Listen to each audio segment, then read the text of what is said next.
চুরি করা মহাপাপ, কিন্তু এখন একটা সব জায়গায় দেখা যায় মসজিদের টয়লেটে টিস্যু ব্যক্তিগত ইস্তেঞ্জা করে মসজিদে বসে পরে আবার নিজে ব্যক্তিগত কাজের জন্য টিস্যু বেশি করে পকেটে নিয়ে যাচ্ছে।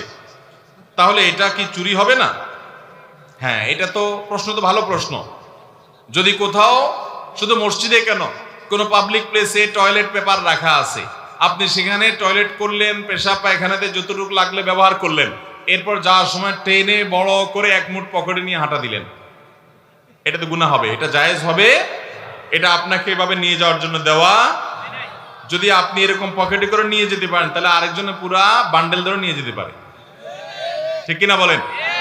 এরকম ছোট লোকি কাজ করা যাবে না, এটা আপনার জন্য জায়েজ নাই। হ্যাঁ, একটা দুইটা টুকরা আপনি নিচ্ছেন, এতটুকু তো সহনীয় পর্যায়ে, কিন্তু আপনি মুঠ করে করে পকেটে নিয়ে যাচ্ছেন, এটা অবশ্যই জায়েজ হতে পারে না।